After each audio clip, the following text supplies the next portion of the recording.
Allí, por ejemplo, yo mencioné, ¿ustedes conocen a Chiquito Timbán? Nadie me supo decir. ¿Ustedes conocen al Alfa? Pues entonces nadie me sabía decir. Gillo Sarante, no me sabían decir. Fernando Villalona, no me sabían decir. Y a combatir a las fuerzas invasoras de Estados Unidos que ya habían ocupado la República Dominicana. Y yo, en contra de mi voluntad, porque mi voluntad, mi deseo era ir a combatir para defender la nacionalidad. Sí. Para defender la patria y el regreso a la constitucionalidad, que era el regreso de Juan Bosch al gobierno de nuevo.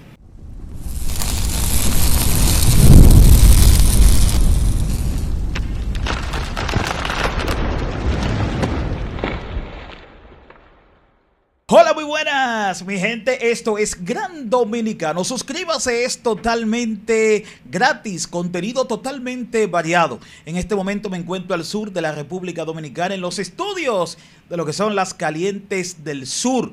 Y para mí es un placer realizar esta entrevista con ustedes, un poquito diferente de lo que siempre pues colocamos en nuestro canal. Queremos realizar esta entrevista a una persona que tiene una gran experiencia, señores. Es todo un periodista muy querido, lo conozco hace muchos años, ¿verdad que sí? Y es un gran escritor también, con libros que han proyectado tanto a nivel nacional como internacional. Tenemos acá en Gran Dominicano al periodista Rafael Emilio Reyes Pineda. ¿Cómo está usted? Hola Aris, ¿qué tal? Todo bien, gracias a Dios. Muy bien, muy bien. Placer de verlo. El placer es mío, un privilegio poder compartir contigo. Hacía tiempo que no te veía, no sabía por dónde andabas, pero la verdad es que tú me ofreces una oportunidad inmerecida de estar en este importante canal de televisión, ¿verdad? Con una gran audiencia, mucha aceptación. Así que te agradezco mucho. Qué bueno, qué bueno. Mire, yo tuve la oportunidad de viajar a Cuba hace unos añitos. Y allí, por supuesto, cuando uno viaja, uno siempre le pregunta a las personas que viven en ese país, ¿a quién tú conoces de los artistas nuestros? Y en conversaciones que estuve en Cuba, de los artistas, por ejemplo, más mencionados allá, es el papá de Ramón Orlando, el señor Cuco Baloy, que es una superestrella y muy querido en Cuba. Allí, por ejemplo, yo mencioné, ¿ustedes conocen a Chiquito Timbán? Nadie me supo decir. ¿Ustedes conocen al Alfa? Pues entonces nadie me sabía decir. Gillo Sarante, no me sabían decir. Fernando Villalona, no me sabían decir. Me sorprendió ver dos personas allí que la gente me preguntaron. Número uno, me preguntaron por un actor que estuvimos en San Juan Award, que se llama Pachulí, Tony Pascual, que es actor de la película Sanky Panky, y me preguntaron por usted. Ah, mira. Qué casualidad. Sí, o sea, quiere decir que el nombre suyo anda en el mundo entero. ¿A qué se debe esto, señor Pineda? Cuéntenos. Bueno, mira, no lo sé, pero probablemente si fue en Cuba.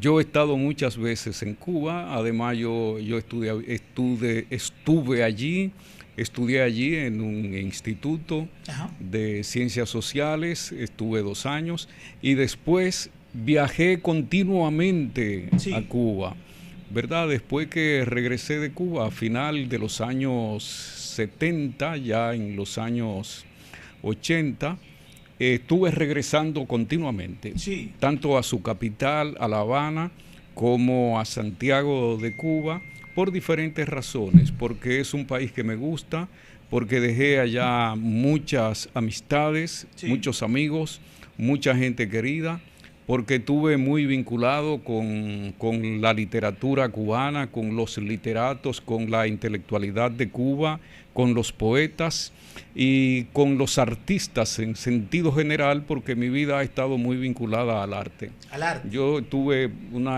importante vínculo con gente de la Casa de las Américas, que es la casa o fue la casa más importante de difusión, promoción y proyección de lo que fueron las artes y la literatura latinoamericana. Okay. Todos los grandes literatos de Latinoamérica de alguna manera confluyeron en Casa de las Américas, okay, incluyendo, por ejemplo, Julio Cortázar, Mario Benedetti, que trabajó allí, Julio Cortázar también trabajó allí, el mismo Mario Vargas Llosa ahí estuvo y fue una persona que tuvo una amplia proyección y, claro, y un amplio relacionamiento con la intelectualidad cubana. Y yo siempre fui un asiduo, ¿verdad? Yo era un adolescente, naturalmente no tenía ninguna importancia intelectual en ese momento, pero sí iba a ver lo que allí estaba pasando. Okay. Y eso sirvió para nutrirme, para que yo aquilatara conocimientos y me vinculara mucho con las letras de Latinoamérica. Ok, me gustaría, antes de continuar con sus experiencias vividas y que usted ha proyectado en sus libros, conocimientos tanto locales como internacionales, que usted lo ha plasmado acá en estos libros que vemos sobre este escritorio. Nos gustaría saber, usted nació en 1949. Yo nací el 28 de diciembre de 1949. Faltaban 3 días para el año 1950, sí, así que yo más bien asumo que mi año es el 1950. Okay. Pero en realidad mi fecha de nacimiento exacta fue 28 de diciembre del 1949. Ok, bien. ¿Usted nació dónde? Yo nací en un campo, se llama El Corozo, un campo que tenía 150 habitantes. Sí, en la ¿Corozo época de San Juan es? Sí, Corozo es un paraje que está próximo a los bancos. Okay, Tú cruzas el río Yaque y fíjate que ni siquiera nadie sabe dónde queda. Porque es pero en realidad en aquel lugar fue donde nací. Pero yo me desarrollé aquí en la ciudad de San Juan de la Maguana, sí, porque ya siendo un niño en mi primer año de edad, ya mi madre me trajo para San Juan de la Maguana y aquí fue donde yo crecí y me desarrollé sin olvidar mi origen en El Corozo, porque siempre estuve regresando. Okay. Y allí en El Corozo estaba parte de mi familia, mi abuela estaba radicada y okay, yo nunca perdí el vínculo, sino que estuve y mi desarrollo parte fue en El Corozo y la otra aquí parte en la ciudad de San Juan. Usted vivió 10 años, entonces se puede decir, de lo que fue el gobierno de Trujillo. Así es, sí. 10 años. Sí, correcto. ¿Usted recuerda algo de su niñez, alguna experiencia de ese gobierno? Sí, mira, lo que recuerdo es que mi familia escuchaba la radio de Cuba para enterarse de lo que estaba pasando en la República Dominicana y escuchaba el radio secretamente porque no se podía, era prohibido escuchar radio extranjera en la época de Trujillo. Espéreme, Juan, es importante este dato. Sí. O sea, en su casa, en las casas, para poder escuchar la verdadera noticia de lo que estaba pasando en República Dominicana, tenía que hacer a través de la radio de Cuba. Sí, correcto. ¿Por qué? Pues la radio de aquí no transmitía, No, la radio de aquí era muy adepta, muy apegada y daba las noticias solamente que le convenían al gobierno de acá. Que le convenían, pero por ejemplo sobre la represión brutal que había en contra de la población, sobre los crímenes, sobre la inflación, sobre el robo a los bienes del Estado, nada de eso, ninguna radio ni televisión se podía transmitirlo. Era totalmente prohibido y cualquier periodista que se arriesgara, pues era condenado a muerte. Y entonces sí recuerdo que mis tíos, con quienes yo vivía, ellos tenían un radio y lo escuchaban muy secreto, un radio detrás de una cantidad de protegido, con una cantidad de sacos de habichuelas y de arroz y cosas. O sea, protegían los radios, claro, un radio para que la gente no supiera que tú estabas escuchando estaban radio escuchando, cubana. exactamente, Wow. sí. Así era. Y entonces eso es lo que más recuerdo. Y recuerdo que cuando murió el tirano, Sí, cuando fue ajusticiado, todos nos pusimos a nosotros, a mí que era un adolescente, me pusieron un cintillo negro como que estábamos de luto. Así es, sí, correcto. Wow. Y toda la población, todo el mundo se puso un cintillo negro porque la gente vivía con los ojos cerrados. Obligatorio le pusieron un cintillo. Sí, exacto. Era obligatorio ponérselo porque era obligatorio ser adepto de ese régimen. Sí. No podía haber disenso. Había que aprobarlo y completamente. Entonces era una población que no tenía información y por tanto aceptaba todo. Ok. Wow, increíble.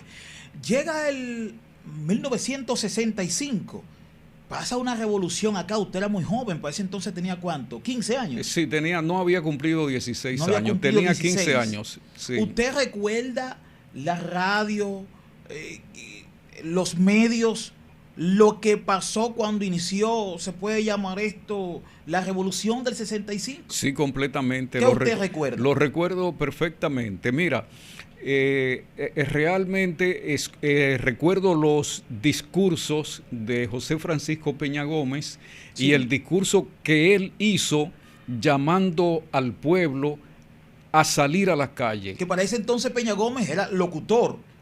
Sí, Peña Gómez, un poquito revolucionario también. Peña Gómez era locutor y era un dirigente del Partido Revolucionario Dominicano, que era el guía de la revolución. Bien. Porque acuérdate que la revolución se produjo como una respuesta al golpe de Estado contra el gobierno del Partido Revolucionario Dominicano, que presidía el profesor Juan Bosch. Le dieron un golpe de Estado al profesor Juan Bosch, al Partido Revolucionario Dominicano, y Peña Gómez, que era locutor, sí, y era un dirigente del Partido Revolucionario Dominicano, correcto, y estaba muy cercano a Juan Bosch, pues él fue la voz principal. Y además los locutores Acosta Rivera, puedo recordar ahora en este momento ese nombre, ellos hicieron un llamado a la toma del Palacio Nacional. Peña Gómez llamó a la toma del Palacio Nacional y a toda la gente de toda la República, como nosotros que estábamos en San Juan, a 200 kilómetros de la capital, él pidió que nos concentráramos en los parques de la población. Así que todo el pueblo de San Juan salió corriendo de sus casas. Para un parque. Y yo salí de mi casa corriendo para el Parque Sánchez. Y ahí se juntó todo el pueblo, toda la juventud, ahí a protestar y a esperar las instrucciones del Comando Central Revolucionario. Todo ese mandato que hacía Peña Gómez, correcto, lo hacía a través de la radio. ¿A través de qué emisora? ¿Usted recuerda? Sí, era la misma Radio Televisión Dominicana que fue tomada por el movimiento revolucionario. Ese dato muy importante. Sí. ¿Verdad que sí? Correcto. Porque Radio Televisión Dominicana es la televisión oficial del Estado. Sí, sí. Entonces, se metieron ellos allí y tomaron represalia, como quien dice, en la estación a la fuerza. Claro, wow, sí, totalmente. Y de allí entonces mandaron a tomar el Palacio Nacional. Entonces la marcha fue contra el Palacio Nacional. Y realmente esos fueron, yo recuerdo que cuando se estaban formando los grupos para ir a combatir a la revolución, sí, todos los jóvenes nos concentramos en el parque y había un comandante, nunca olvidé su nombre, que era Pérez Guillén, que era que era coronel y era el comandante en jefe de la plaza. De la plaza de San Juan, comandante en jefe de la brigada, de la tercera brigada. La fuerza de la fortaleza. Sí, de la fortaleza José María Cabral. Hubo alguien que cuando la multitud estaba concentrada en el Parque Sánchez, dijo que el coronel Pérez Guillén había dicho y había ofrecido que iba a entregar las armas al pueblo. Y entonces todo el pueblo concentrado en el Parque Sánchez salió corriendo para la fortaleza José María Cabral. Espere, vamos por partes, para que nos entendamos. Se había dado la información de que el coronel iba a entregar las armas de la fortaleza. Correcto, al pueblo. Al pueblo, para que el pueblo entonces dejara las armas y saliera a protestar. Y saliera a integrarse a la guerra. A la guerra, perdón. A la guerra, sí. Exacto, y a combatir a la reacción que estaba en el poder y a combatir a las fuerzas invasoras de Estados Unidos que ya habían ocupado la República Dominicana. Entonces, cuando fue la multitud a la fortaleza, el coronel Pérez Guillén no entregó las armas. Dijo a través de un emisario, le dijo a la multitud que esperaran un poco más. Entonces recuerdo que los dirigentes del movimiento mandaron a marchar por toda la ciudad, por las calles de la ciudad, y salieron marchando. Salimos, yo también con ellos, marchando, recorriendo todas las calles en protesta, hasta que nos concentramos otra vez en el parque y comenzaron a llegar camiones para que todo el que quisiera ser combatiente para rechazar la invasión extranjera en Santo Domingo se montara en un camión y saliera para Santo Domingo. Para Santo Domingo. Yo me subí en un camión. Usted se subió en un camión para ir a combatir. Correcto, yo me subí en un camión. 15 años, 16. Bueno, pero entonces acontece que yo andaba descalzo. Ay, Dios mío. Y me vieron, yo tenía cara de un infante, no se veía, que yo no aparentaba que tenía 15 años. Yo aparentaba que tenía 10 u 11 años, ¿verdad? Y entonces me encontraron muy chiquito, dijeron, mira muchacho, apéate de ese camión. Y me mandaron a bajar. Y yo, en contra de mi voluntad, porque mi voluntad, mi deseo era ir a combatir para defender la nacionalidad, para defender la patria y el regreso a la constitucionalidad, que era el regreso de Juan Bosch al gobierno de nuevo. Bueno, y cuando se fueron todos los combatientes en los camiones, yo me quedé ahí diciéndole adiós. Y con la nostalgia, con la tristeza de no poder acompañarlos a los combatientes. Sí, exacto. Hoy recuerdo con mucha la dignidad de todos esos jóvenes que se fueron a Santo Domingo a combatir, y recuerdo, por ejemplo, a Pipilo Bello, que fue uno de los combatientes. Recuerdo también a Manuel Terrero, que fue un hombre rana, que fue un combatiente sanjuanero. Él era un hombre rana y combatió al lado de Camaño. Y recuerdo a quién más te puedo decir, a Aguilita Paulino y a otros que se fueron en esos camiones a defender la soberanía nacional. Pasa la guerra del 65, pasan muchas cosas en nuestro país, y luego entonces durante años llega lo que es el gobierno de Balaguer. ¿Usted cómo y dónde vivió los primeros años del doctor Joaquín Balaguer? No, yo viví toda la época de la tiranía de Joaquín Balaguer aquí en San Juan de la Maguana, y en mi casa mi madre era una balaguerista y tenía un retrato de Joaquín Balaguer ahí. Y yo recuerdo que ese fue mi primer poema.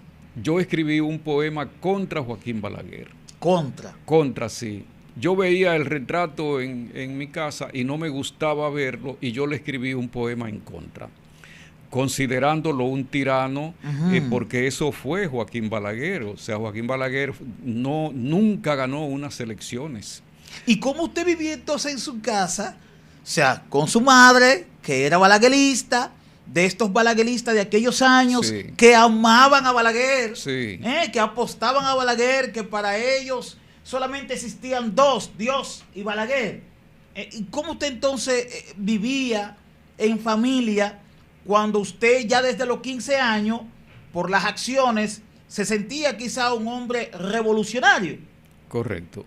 Correcto, así es, pero bueno, son las cosas que se dan en la familia. Aún así, yo nunca asimilé la doctrina balaguerista, la doctrina reaccionaria, nunca la asimilé, sino que al revés la combatí. Sí. ¿Entiendes? Y yo fui parte de los movimientos sociales y del movimiento político. Luego yo ya en el año 1968 me integré a la militancia revolucionaria y fui siempre un opositor al tirano Joaquín Balaguer, que luego... ¿A cuáles de las bueno, no de sé las fuerzas revolucionarias? Sí, ¿a cuál no, yo me integré al Partido Comunista. Usted pertenecía al Partido Comunista. Correcto. Exacto, sí, que era opositor al gobierno de Balaguer. De Joaquín Balaguer, sí. Era uno de los movimientos, junto además del movimiento popular dominicano, el Partido Pacoredo y otros movimientos revolucionarios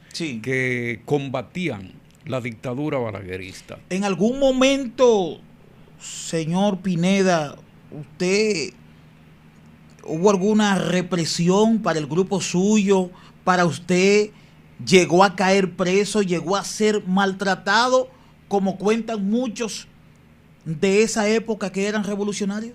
Ajá, mira, muchos compañeros, tú sabes que cayeron, porque cayeron miles de jóvenes durante la época de Joaquín Balaguer.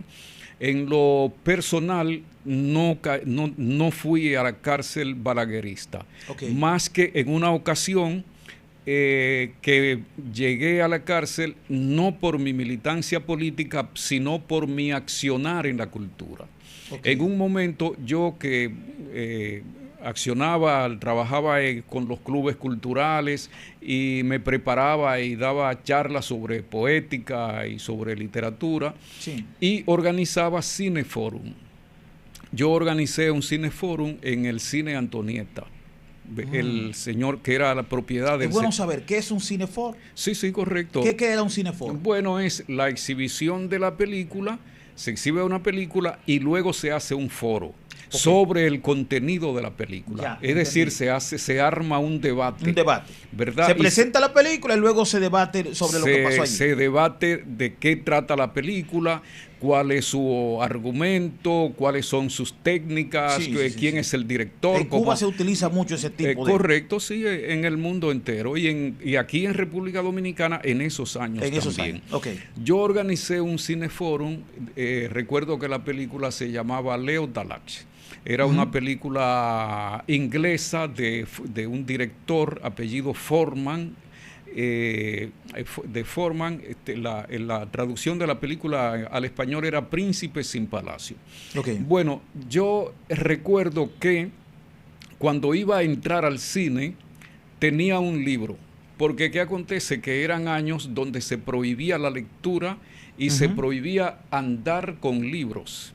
¿De qué año estamos hablando, señor? Años 69 y 70. Pleno gobierno de Joaquín Balaguer. Correcto.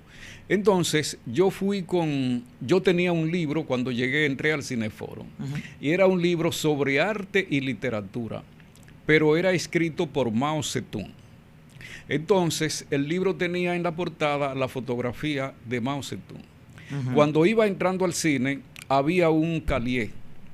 ¿Tú sabes lo que es un calié? Claro que sí, es un agente, lo que chivateaba. Sí, exacto, es un agente de la policía secreta. El tipo se hace pasar por un amigo y por un miembro del grupo, pero en realidad es un espía. Entonces, que lleva información. Sí, entonces el tipo, que era un tipo muy popular, aquí no voy a decir el nombre en este momento, pero él me dijo, ¿qué libro es ese que tú tienes ahí? Y me arrancó el libro, me despegó el libro. O sea, no me dejó que yo se lo mostrara, ni me dio oportunidad que yo se lo negara. Él andaba buscando la información. Correcto, cuando vio el libro dice, qué buen libro, y me lo devolvió. Bueno, después yo en ese momento trabajaba en Radio Centro y era locutor. Aquí, en San Juan. Ahí en la calle 16 de agosto. Y bien, pasó el Cineforum. ¿Qué pasó al otro día? Al otro día fueron a la emisora una patrulla del ejército y me llevaron preso. Wow, a la misma emisora. Sí, me sacaron de la cabina. Y además, otras personas que estuvieron ahí, Henry Striedel, que es un cineasta, y bueno, Henry Striedel, que también tuvo participación en el Cineforum, también fueron a su casa y se lo llevaron preso. Nos llevaron a los dos a una solitaria. Estuvimos en una solitaria. Wow. Y a Guillermo Piña, que hoy es embajador, a Guillermo Piña lo fueron buscando. Pero Guillermo Piña se dio cuenta de que le habían avisado y se fue. Y se fue corriendo. Lo fueron buscando, pero no lo encontraron. ¿A quién más? Bueno, y a varios más también, que algunos cayeron presos y otros tuvieron la suerte de que pudieron escapar. Hay una historia que no quiero que se escape, que es parte también, no sé si usted vivió en ese entonces, que supuestamente en la emisora Radio San Juan acribillaron al propietario de la estación. Sí, Alfredo Achecar. Alfredo Achecar, correcto. ¿Usted vivió esa época? Sí, yo era muy joven. Yo debería tener en esa época algunos 6 o 7 años. Cuando... Eso fue en la época de Trujillo. La época de Trujillo, sí, correcto. Sí, correcto. Sí. Lo buscaron, fueron a buscarlo a la emisora y lo acribillaron porque era un opositor al gobierno trujillista. Y por algo se había difundido en la radio y como represión fueron a la misma emisora y lo mataron en la misma cabina de la emisora. Wow. Entonces ese régimen brutal del trujillismo lo continuó Joaquín Balaguer en la misma medida, un régimen sangriento, y es una pena que ahora hay muchos políticos que consideran a Joaquín Balaguer que le han querido lavar la imagen. Pero por Joaquín Balaguer corre tanta sangre que no hay río en el mundo que tengan agua para lavar la sangre que corre por la conciencia de Joaquín Balaguer. Wow. Usted, don Pineda, ha caminado muchos países. A diferencia de muchos dominicanos, siempre apuntan a irse principalmente para Estados Unidos y Europa. Pero usted ha caminado otros países como Chile, Cuba, etcétera. ¿Por qué esos países? Esa es una pregunta. Y ahí mismo ponerle, ¿en qué momento usted decide emigrar de San Juan a uno de esos países? ¿Por qué? ¿Y en qué momento? Sí, mira, la causa de mi llegada a Chile... ¿Ese fue el primer país? No, mi primer país donde yo viajé fue Cuba. ¿Cuba? Sí, pero me fui por razones de estudio. Yo fui a Cuba a estudiar. Y como te dije, estudié Ciencias Sociales en un instituto. Y en el Instituto Julio Antonio Mella. Y luego... Cuando decidí irme a Chile era porque aquí en San Juan yo tenía dentro de mi actividad cultural un grupo de poesía coreada que era dirigido por 3 jóvenes de esa época, por Antonio Fermín, que le dicen Caché, no sé si conoces. Sí, he escuchado. Francisco Javier, que es un famoso locutor, que fue un famoso locutor de la época, y yo. Entonces el grupo se llamaba Japife, porque tenía el apellido de los 3. Ja, que era el apellido de Javier, Pi, que era por Pineda, por mí, y Fe, que era de Fermín, de Antonio Fermín, el Caché. Bueno, entonces nosotros paseábamos por todos los liceos, todas las escuelas, por todos los pueblos de la provincia, por los campos, por las ciudades, por todas partes, con la poesía de Pablo Neruda. Los poemas de Pablo Neruda y los de Pedro Mir, los de Tiago de Melo, el brasileño, y de muchos más, pero fundamentalmente Pedro Mir y Pablo Neruda. Yo me aficioné mucho a la poesía de Pablo Neruda y lo admiré mucho. Entonces yo tuve deseos de irme a Chile para conocer al poeta, ya era Premio Nobel de Literatura, Pablo Neruda. Pablo Neruda. Exactamente. ¿Tuvo la oportunidad? Entonces, no tuve la oportunidad porque Pablo Neruda, cuando yo llegué a Santiago, él no vivía en Santiago. Okay. Él tenía su casa en Isla Negra. Entonces okay. Yo no sé, me relacioné con alguien, tuve un amigo, Guillermo Castañeda, lo recuerdo, ya murió, pero lo recuerdo siempre como okay. Un formidable amigo, una persona muy querida, nos relacionamos mucho y me ayudó mucho. Entonces él me hizo una cita con Pablo Neruda. Okay. Me consiguió una entrevista. La entrevista iba a ser el día 12 de septiembre. Uh-huh. Y entonces el día 11 dieron un golpe de Estado. Espéreme. Usted se iba a reunir con Pablo Neruda el día 12. El día 12. Y el día 11 da un golpe de Estado en Chile. Correcto. ¿En qué año estamos hablando? ¿Qué año fue? 1973. 73. Ok, sí. Parte de la historia, correcto. Correcto. Cuando dan el golpe de Estado, la casa de Pablo Neruda es sitiada y Pablo Neruda es hecho preso, pero preso domiciliario. O sea, él está preso, pero en su casa. Sí. ¿Verdad? Y su casa está rodeada de militares. Exacto, de militares. Él no puede salir, no puede. Y yo entonces, a mí me hacen preso ese día, el día del golpe de Estado. ¿A usted lo hicieron preso también? Ese día. El mismo día que cae preso. Sí, el mismo día del golpe de Estado. Okay, el día 11. Que era la víspera uh-huh. de mi entrevista con Pablo Neruda. ¿Pero así por qué lo hicieron preso a usted?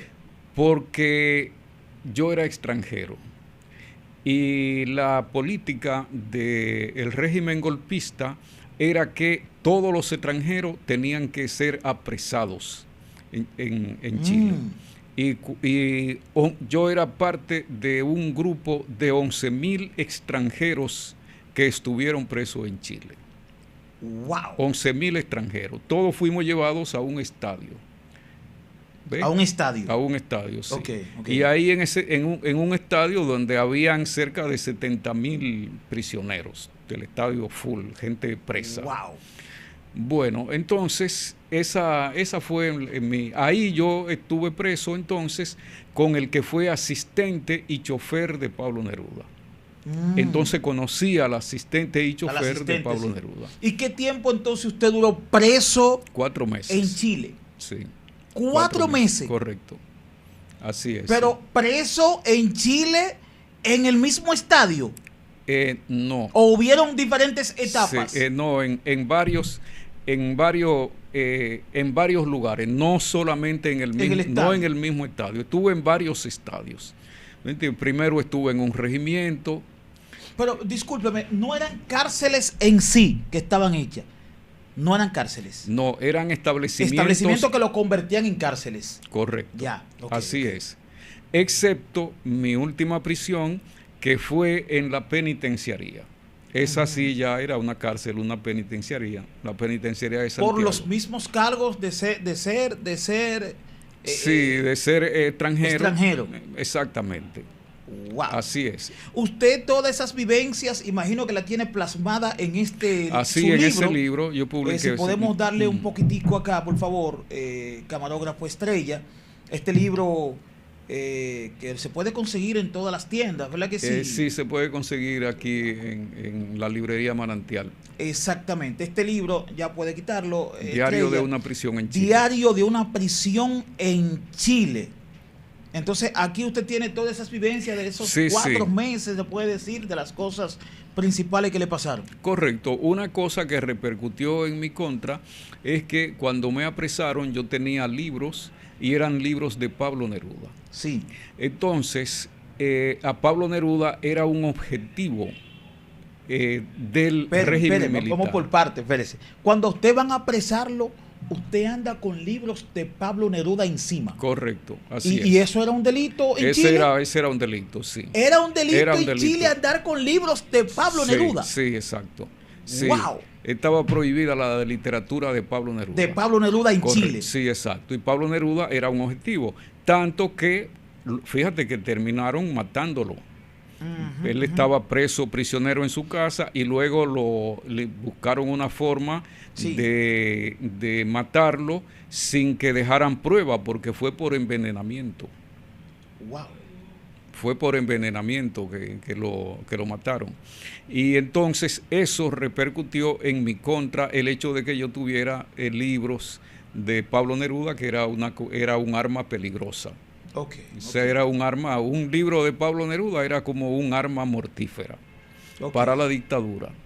¿Por qué? Porque la cultura es un arma de peligro para los dictadores y para los regímenes de esa naturaleza.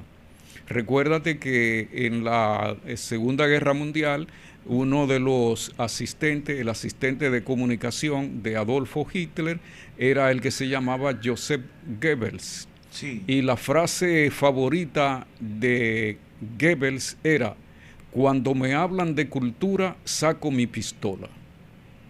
Wow. ¿Ve?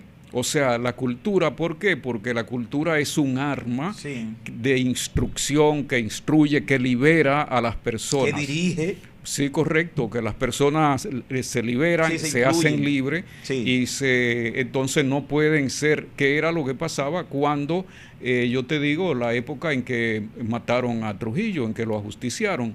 Este pueblo era un pueblo indefenso, era un pueblo inculto, era un pueblo que no leía, que no podía leer, porque estaba prohibido leer. Entonces, como nadie leía, este era un pueblo muy sumiso. Pero cuando tú lees, cuando el pueblo lee, se hace insumiso, se hace rebelde. ¿Por qué? Porque adquiere conocimiento y nadie te puede embaucar. Claro, por los conocimientos que tiene. Correcto. ¿Por qué Rafael Pineda, si vive en República Dominicana, un país de represalia con el régimen que usted ha vivido aquí, primero con Trujillo en su adolescencia, luego con Balaguer, ¿por qué usted va a Cuba y luego a Chile, si eran países también que de una manera u otra también habían ciertas oposiciones para principalmente personas como usted, que le gustaba la literatura y querían pues llevar un mensaje a través de la misma? ¿Por qué Chile? Porque ya usted me dijo que Cuba por el querer estudiar. Ok, bien. Chile, ¿por qué? Si habían otros países que usted podía visitar. Sí, es cierto. Pero fíjate que yo te dije que mi deseo era conocer a un poeta. Neruda. Y fíjate que Chile es el único país, y era en ese momento, y todavía lo es, el único país de América Latina que tiene 2 premios Nobel de literatura. Es correcto. Es decir, es un país muy culto. Es un país donde yo fui a buscar eso, a nutrirme de su cultura, a tener conocimientos. ¿Por qué Chile tenía 2 premios Nobel de literatura y ningún otro país lo tenía? Entonces, yo fui para conocer a ese poeta que había escrito el poema más importante el libro de poesía más importante de la lengua española, que es el libro Canto General de Pablo Neruda, libro más grandioso de la literatura de poesía, ¿no? En el género poético, ese género, en lengua española. El Canto General es una radiografía de América, ¿verdad? Es como significa para nosotros los americanos, significa lo mismo que significa para la cultura occidental, para todo el mundo, el libro La Odisea o la Ilíada de Homero. Tú entenderás el libro. Entonces, Pablo Neruda, ese hombre que escribió ese canto tan extraordinario, yo tenía deseo de conocerlo. Me llama la atención, señor Rafael Pineda, este libro que se llama Con la boca llena de hormigas. ¿De qué se trata este libro? Mira, eso es una novela. Y es una novela que surgió a raíz del huracán George.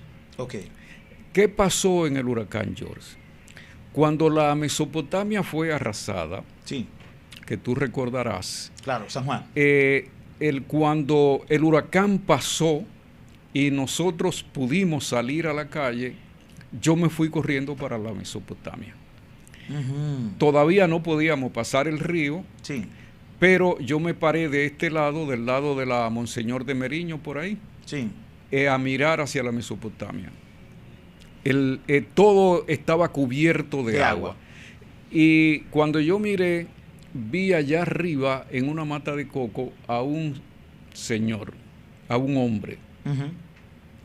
Yo tenía una cámara y le hice fotos a ese señor. Tengo fotos de él, subido en una mata de palma. Y yo digo, pero ¿y cómo llegó ahí? Él ahí sobrevivió todo el huracán. Wow. Él sobrevivió 250, 300 kilómetros, vientos de 300 kilómetros por hora, sí, o sea, vientos brutales, abrazado a una mata de coco, allá arriba, sí, en el Cojollito. Y entonces a mí me motivó a investigar la vida de ese personaje. Okay. Yo investigué su vida y su vida terminó en esa novela.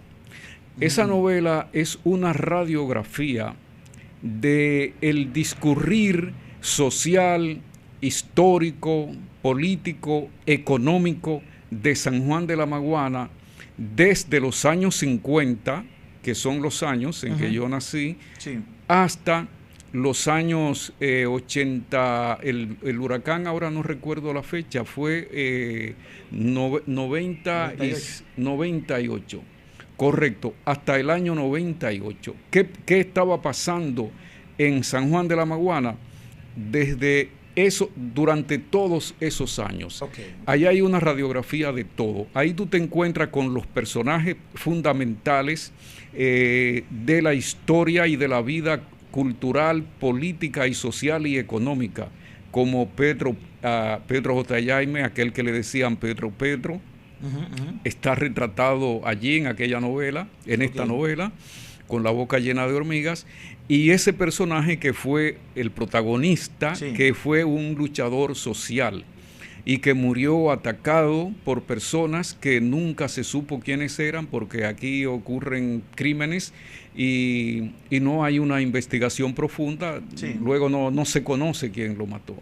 Y a él lo mataron, lo tiraron en una cuneta y apareció de esa forma que se titula la novela, Con la boca llena de hormigas, que ese era como una consigna que tenía la reacción en la época de Balaguer. Sí, y tirado por ahí con la boca llena de hormigas. Sí, exactamente. Ya. Entonces, realmente eso es esa novela, una radiografía de San Juan de la Maguana. Aparte de esa parte también de estos libros, telenovelas que usted ha escrito, de sus conocimientos que ha estudiado tanto en el país como fuera, también usted tiene una particularidad porque estuvo también ligado a la radio en la provincia de San Juan y duró muchos años siendo parte de los que dirigían un noticiario de nombre Noticiario San Juan, así se llamaba. Sí. Noticiario San Juan o Informativo 2000. Informativo 2000, pero también trabajé en el Noticiario San Juan, que fue anterior. Okay. El Noticiario San Juan fue un noticiario creado y dirigido por Casandro Fortuna Sánchez. Okay. Yo trabajé en ese noticiario. Ahí el jefe de redacción era Johnny Vázquez. Y yo está en Telemicro ahora. En Telemicro, sí. Johnny Vázquez ha creado un gran nombre como un gran periodista que es. Y fue así siempre. Johnny fue un investigador muy agudo. Un habla duro. Indudablemente un gran periodista. Johnny Vázquez se forjó muy bien. Okay. Y bueno, yo trabajé como redactor en ese noticiario. y luego también trabajé como editorialista del Noticiario San Juan. Noticiario San Juan. Y luego formamos otro noticiario que fue Maguana Informando. Maguana Informando. Que lo formamos, ahí yo era el jefe de redacción y el director era Jeremías de los Santos. Y éramos un grupo de propietarios que éramos Víctor Ramón Piña Cámpora. Sí, Vicky Piña. Vicky Piña, yo y Jeremías de los Santos. Okay. Éramos los propietarios de ese Maguana Informando. Luego pasamos a formar parte conjuntamente con el compañero Rubén Moreta, sí. El mismo Johnny Vázquez también estuvo involucrado en la primera etapa, y con Ramón Valenzuela, okay. y formamos el Informativo 2000. Okay. Ahí donde se desarrollaron los compañeros Mateo, sí. que hoy son los morenos, son formidables grandes periodistas de San Juan de la Maguana. Peter. Sí, exacto. Peter Pablo, Gilberto, sí. Son grandes periodistas de este país. Ahí trabajamos y ahí nos relacionamos con ellos. Y claro, Informativo 2000 fue una voz de los que no tienen voz. Fue un noticiario muy importante en toda la región sur. Me gustaría, con sus conocimientos históricos que usted tiene, que hablemos un poquito de actualidad. Ahora mismo, República Dominicana, a nivel cultural, a nivel musical, ¿cómo usted lo ve? Usted, por ejemplo, vamos a suponer, usted es de los que escucha radio de música, usted se pone en una hora a escuchar y que una emisora, una hora de música. Mira, realmente no. No, ¿por qué? No escucho música en la radio porque está muy contaminada. Sí. Y la radio no ofrece música de calidad. Ya. La radio ofrece música para la borrachera, para el que no tiene nada en qué pensar, nada en qué hacer. Entonces, yo escucho música, pero escucho mi propia música. Su propia música. Correcto. Pablo Milanés. Correcto, sí. Silvio Rodríguez, Víctor Jara, sí. Quilapayún. Yo escucho ese tipo de música. Sí. Y a nivel de televisión, usted, estos programas que hay y en los medios digitales, sí. Usted imagino que se encuentra con algunos de ellos ahí también. Sí. Por ejemplo, qué sé yo, de estos programas, por ejemplo, Extremo a Extremo. Usted se pone un de Extremo a Extremo. Sí, indudablemente. Yo veo Extremo a Extremo, considero que es un gran programa y que está dirigido por un gran profesional.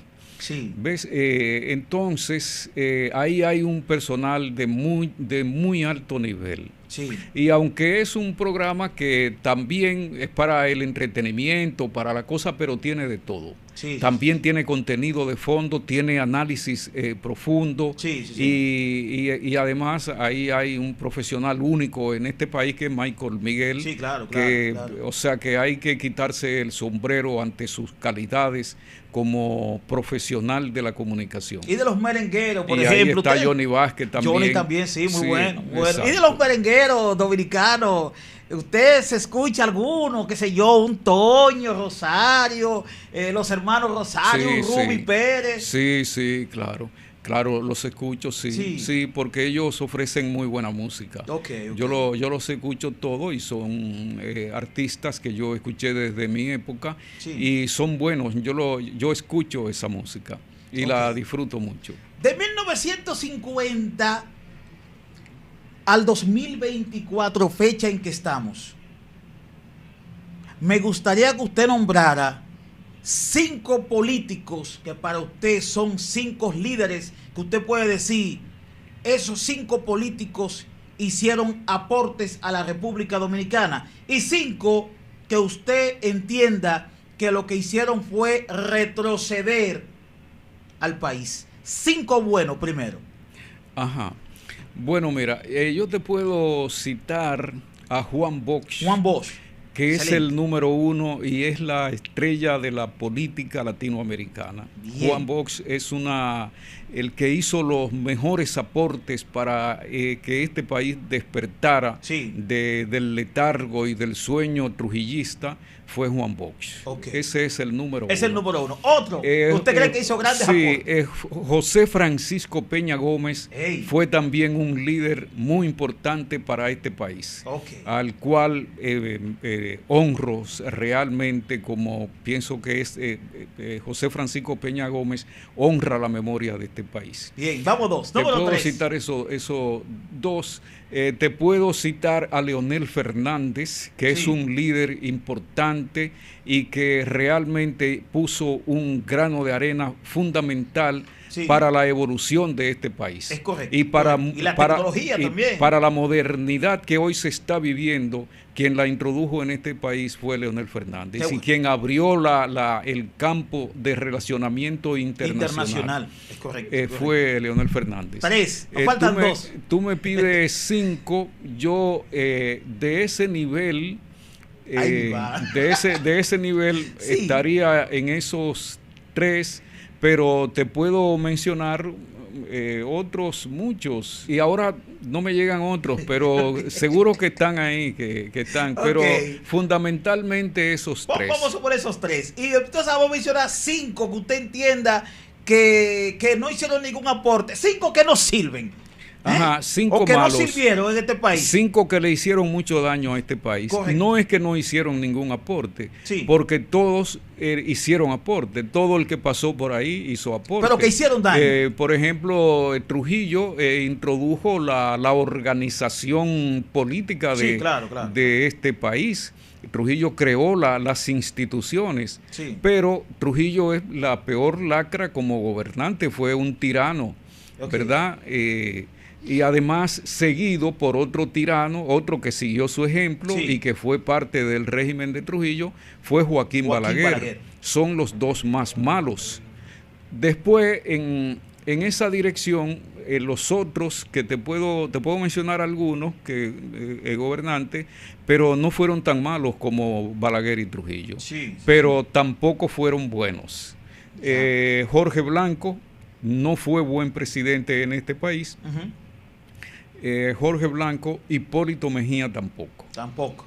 Le falta uno. Sí, voy a quedarme en esos 4. En esos 4, sí. ¿Cómo usted ve entonces la política en este momento? Está gobernando 2024 el presidente Abinader. Su opinión como conocedor a nivel político del presidente actual. Bueno, mira, el presidente Abinader está haciendo el esfuerzo desde su perspectiva. ¿Verdad? El presidente Abinader es un hombre de poder, sabe lo que son los negocios, y yo pienso que él está haciendo su trabajo.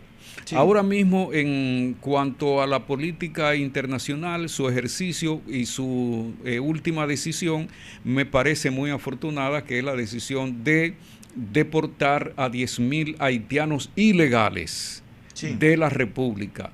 Creo que eso es muy acertado y le hace bien al país, porque el país está siendo tomado por haitianos. Y eso es un país que permite eso, es un país que no se respeta. Yo creo que el presidente Abinader lo está haciendo muy bien. En este momento tiene una reforma fiscal que probablemente tenga que introducirle cambios para que pueda ser aceptada. Porque veo que tiene mucha oposición y que tiene puntos que no son buenos. Entre esos cambios ahí se menciona el hecho de dejar de apoyar el cine, de quitar la ley de cine. ¿Usted lo ve positivo? De quitar la ley de cine, totalmente negativo. Eso es una medida neoliberal, ¿verdad? Muy parecida al neoliberalismo que se practica hoy en Argentina, donde tú ves que hay un régimen totalmente negativo, el régimen de Argentina, de Milei, porque todas sus medidas han sido de profundidad neoliberal. El presidente Abinader se ha manejado con mucha cautela en ese sentido. Okay. Pero algunas medidas pueden afectar mucho su imagen y pueden afectar negativamente el buen desenvolvimiento del país, como es el hecho de que se retire la ley de cine o que se modifique para perjudicar a los cineastas y la creación cinematográfica de la República. Ok, bien.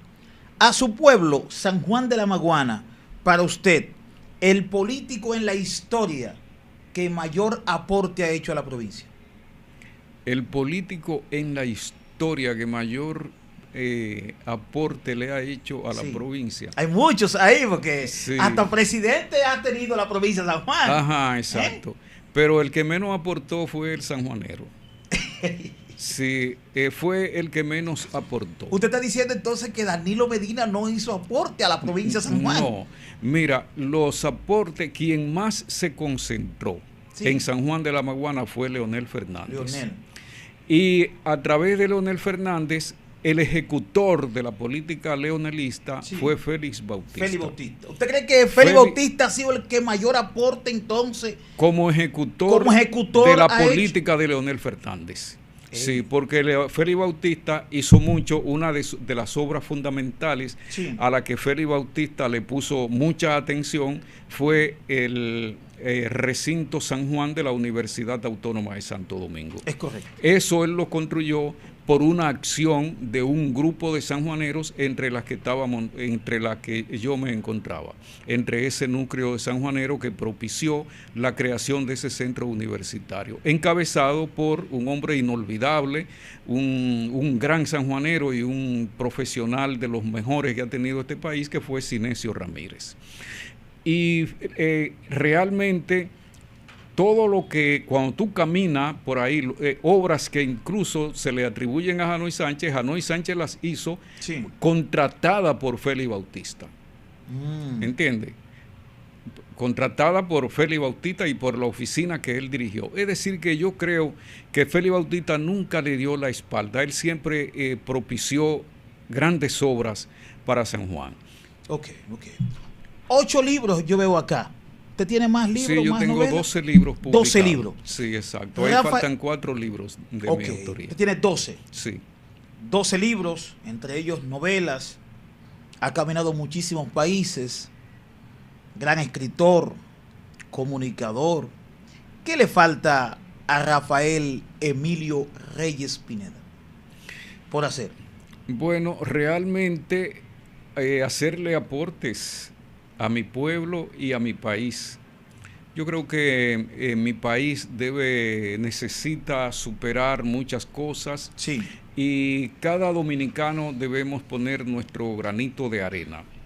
Lo que yo puedo hacer es poco, pero lo poco que haga siempre tendrá algún mérito, aunque no se capte, no se note, pero realmente lo que a mí me faltaría sería lo imposible, ver a mi país desarrollado y en libertad plena, en pleno ejercicio, con su soberanía bien firme, que su soberanía no esté amenazada, que se erradiquen las amenazas, porque nuestra soberanía está muy amenazada hoy, está en peligro, ¿verdad? Entonces nosotros debemos aportar para fortalecer la soberanía de nuestro país, y yo te diría que eso, y escribir, publicar más libros. Con los aportes que usted ha hecho a través de la literatura y medios de comunicación, ¿usted entiende que el país a usted y principalmente su provincia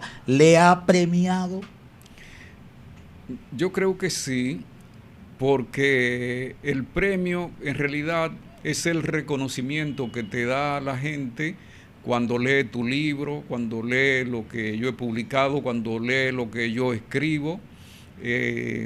Ahora mismo yo estoy escribiendo una columna en el periódico El Nacional. Cuando la gente me dice que leyó mi columna y la comenta, le haya gustado o no le haya gustado, pero me la comenta, entonces yo creo que, y cuando la gente me dice leí tu libro o asiste a la presentación de uno de mis libros, para mí eso es un reconocimiento. El ser humano generalmente nace, se reproduce, vive, falta también eso, y muere. Sí. Cuando eso es una ley dialéctica. Exactamente. Eso es dialéctico. Es así. Cuando Rafael Pineda no esté, ¿cómo le gustaría a usted que la persona le recuerde? Leyendo los libros que haya publicado. Bien. Excelente respuesta. Me gustó, me gustó. Quiero agradecer de corazón el hecho de que usted haya compartido esta entrevista con nosotros. De verdad que sí. Desde esa ocasión que, como dije al principio, cuando viajé a Cuba y me mencionaron el nombre suyo allá, para mí fue un honor. Recuerdo que eran, qué sé yo, como yo hubiera amanecido en un estudio grabando unos temas de unos salseros allá en Cuba, de un grupo que tenía de salsa. Y recuerdo que para mí fue un privilegio, un honor el hecho de que en ese hogar se mencionara su nombre y yo saber que le conocía a usted y que duré cierto tiempo laborando en la estación de Radio San Juan y que tenía la oportunidad los sábados por lo menos de verle y de compartir y de saludarlo en muchas ocasiones en la estación. Para mí es un privilegio, de verdad, entrevistarlo a usted años después. Entiendo que usted es una persona con gran reconocimiento, con gran conocimientos, y que usted para mí, y sin duda, es un gran dominicano. Muchas gracias. Le felicito. Muchas gracias, Aris. De corazón que muchas sí. gracias. Para mí ha sido un privilegio poder compartir contigo. Y tengo que manifestarte mi gratitud por ello. Quizá a eso que tú dices de Cuba se debe a los años que viví allá y las relaciones que hice. Y déjame decirte que conocí en Cuba a Pablo Milanés y tuve la posibilidad de ir a su casa. Y él me recibió con mucha cortesía. Pero bien. Y vi siendo una estrella de la canción mundial, la humildad con que vivía Pablo Milanés. Pablo Neruda. Y para mí también eso fue como una lección, como una clasecita, como una clase de moral y cívica. Bien. Muchas gracias, Aris. Muchas gracias a usted de corazón. Bueno, Rafael Emilio Reyes Pineda ha estado con nosotros desde los estudios de Las Calientes del Sur. Yo soy Power Gigamix y esto es Gran Dominicano. Pónchalo.